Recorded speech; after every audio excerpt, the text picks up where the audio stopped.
pas la raison, une preuve. Okay. Donne-moi une fils une nation une preuve qui prouve que l'homme respecte la relation plus que la femme. Vous savez qu'il y a des hommes influents. Vous savez. Est-ce que vous savez qu'il y a des hommes qui attirent naturellement les femmes? Vous le savez. Oui. Un homme par respect pour sa femme, un homme par principe, par peur, qu'est-ce qu'il fait? Non, pas par peur. Par principe. Par principe. Ça m'intrigue. Par principe. Respect pour cette femme-là. Qu'est-ce qu'il fait? Repousse naturellement. Ok. Cette femme-là qui fait des avances. Je te donne. Est-ce que tu sais qu'il y a des hommes qui, même étant mariés, trompent leur femme? Non, mais quand elles viennent tromper, tu vois, nous-mêmes, on est en train de.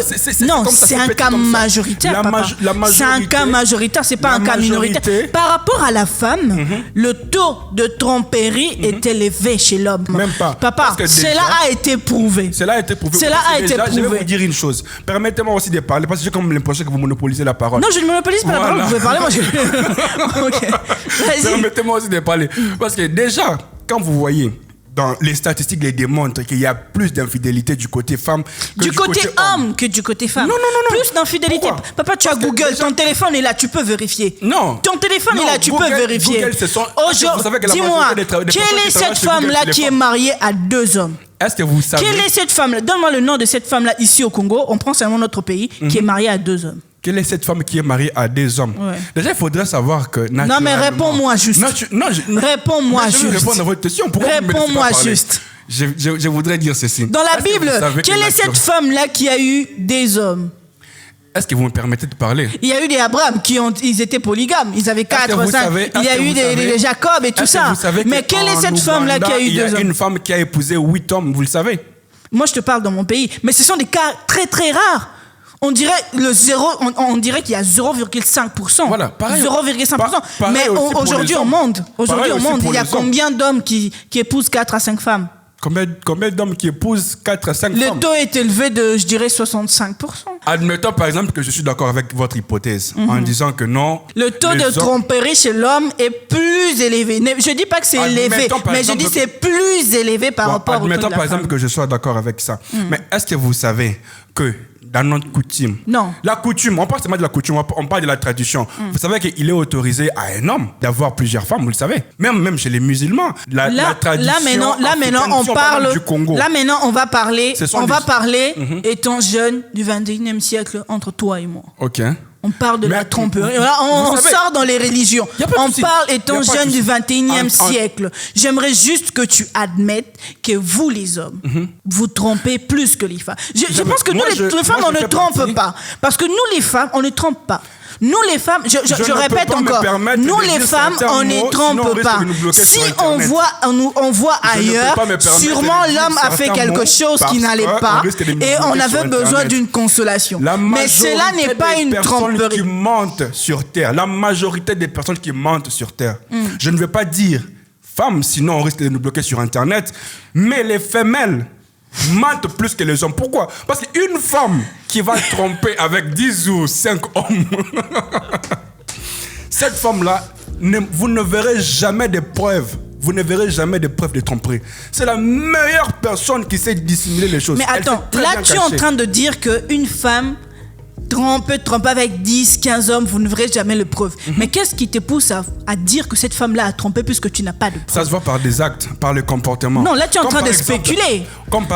Il te faut une preuve pour dire que cette femme a trompé. Il faut avoir des preuves concrètes. Mais tant qu'il n'y a pas de preuves concrètes, tu ne peux pas parler de ça. Tu ne diras pas que la femme trompe. Vous connaissez ce qu'on appelle le body language? Non, non. Là, en fait, moi, je veux de preuves concrètes. Tu vois, de preuves qu'on voit. Il y a des langages corporels. Non.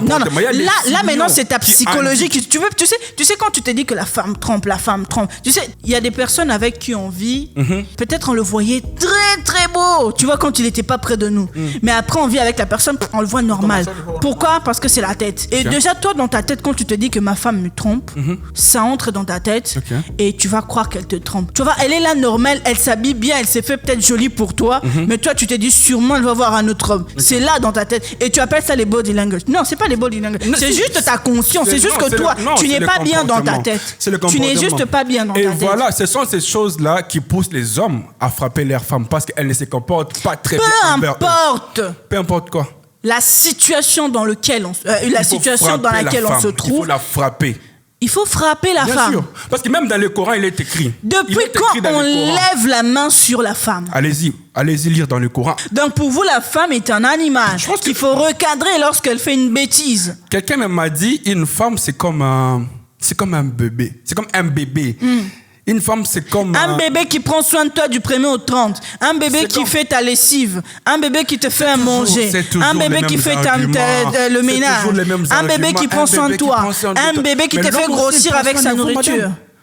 L'homme prend soin de vous. La sécurité financière, la sécurité spirituelle, la sécurité physique. Je ne crois pas à la sécurité spirituelle de l'homme. Vous ne croyez pas à la sécurité? Parce que vous trompez de gauche à droite. C'est la femme qui tire la sécurité spirituelle du foyer. C'est l'homme. C'est la femme. C'est la femme qui tient la sécurité spirituelle de son foyer. C'est cette femme-là. Je pense même pas qu'on va commencer à se tirer de balles. Si, moi je pense que sur ces points, c'est la femme. C'est la femme. Tu sais, aujourd'hui, tu sais, moi je te dirais, le père peut tromper, aller de gauche à droite. Mais si sa femme est une femme de prière, on n'arrivera jamais à atteindre son foyer. Mensonge. Mais par contre, si la femme ose, excusez-moi du terme, sortir. Non, je dirais sortir parce que je ne vais pas utiliser ces termes. Sortir, c'est mais qui confond là. À côté ici, diable na katanda kunae. Et par contre, si c'est l'homme, la femme elle est là pour protéger. Elle est là devant la porte en train de tirer missile. Mais par contre, quand c'est la femme qui trompe, il y a instabilité dans la maison. Si je comprends bien, vous voulez dire que non, la femme est une protectrice, c'est elle qui protège. La femme, c'est la protection. En fait, la femme, c'est comme le Christ de sa maison. Non. Tu vois, comme le Christ. Moi, je pense qu'en réalité, c'est l'homme qui garde. C'est juste protection. Ta fierté de l'homme qui ne veut pas l'accepter. Ce n'est pas une fierté en fait. C'est la fierté de l'homme. Regarde. Nous prouve beaucoup de choses. Regardez très bien comment la nature nous prouve beaucoup de choses. Quand vous regardez même du point de vue physique, l'homme a une masse plus développée que la femme. Même dans la spiritualité, vous verrez que ceux qui prophétisaient le plus, c'était des hommes. Et observez très bien, quand un homme parle à un enfant, vous sentez l'autorité. Mais quand c'est une maman qui parle, l'enfant n'a pas forcément peur. Quand il parle seulement à un enfant, l'enfant c'était directement. Bon, moi je te donnerai un exemple. Ok, moi je te donnerai un exemple. Okay.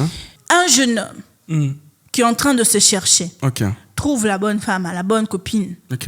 Cette fille se met à côté de cet homme-là. Commence à prier pour cet homme-là, la vie de cet homme-là change. Moi, je pense que c'est l'homme qui est spirituel. Mr. Marvel. L'homme est très spirituel et l'homme est le protecteur. Marvel. Tu regardes les documentaires animaliers? Les documentaires, c'est pas très intéressant. J'aime bien des sujets de la psychologie. Ok, moi je veux t'apprendre une chose.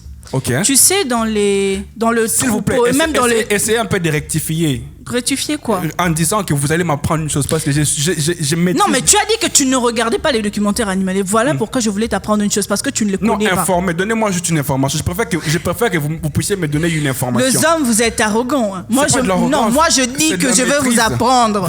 Dans ma tête, quand vous dites apprendre, dans ma tête, je sous-entends que vous voulez m'informer de quelque chose que je ne savais pas. Non, je veux vous apprendre. Okay, aujourd'hui, vous allez apprendre. Alors apprenez. Informez-moi, s'il vous plaît. Apprenez que même la nature prouve que c'est la lionne qui est la protectrice de son troupeau. C'est la lionne qui va chercher à manger pour les enfants, pour les troupeaux. Par contre, le lion est juste là pour la reproduction. Est-ce que tu le savais? Donc, je reviens pour dire spirituellement, c'est la femme qui est la protectrice numéro 1 de son foyer. Mais est-ce que même la nature le prouve. Madame Daniela. Même la nature le Daniela prouve. Bongongo, vous savez que vous êtes animée de mauvaise foi. Comment ça? Est-ce que vous savez que vous êtes animé de mauvaise foi? Expliquez-moi, je ne comprends pas. Comment pouvez-vous comparer l'être humain, créé avec toute puissance, par le très haut, le Dieu tout-puissant? Vous le comparez à un animal? Non, je ne compare pas. C'est la loi de la nature, je ne compare pas à un animal. Jésus, le Christ, lui-même s'est appelé le lion de la tribu de Juda. Il s'est comparé à un animal. Est-ce que vous savez que ce n'est pas tout le monde qui croit en Jésus? Les musulmans, ils diront quoi? Donc, je pense que vous allez aussi apprendre aujourd'hui que l'homme reste. Je ne pense pas que vous avez quelque chose à m'apprendre. Si. Vous êtes très arrogante, madame. Je ne suis pas arrogante. Ça, c'est sans. Non, je ne suis pas arrogante. Qu'est-ce qui vous rend aussi arrogante? C'est sans parce que vous avez mis des lunettes ou quoi? Parce que je suis une femme. Parce que vous êtes une femme. C'est pourquoi vous devez être arrogante. Parce que je suis un mystère. Un mystère. L'homme aussi reste un mystère, vous le savez. Mais non, toi, tu n'es pas un mystère pour moi. L'homme reste un mystère. La femme connaît l'homme plus que lui-même. Ça, tu le savais? Ah. Là, vous me donnez une fausse information que je ne savais pas. Non, mais c'est une information que je vous apprends. En fait, là,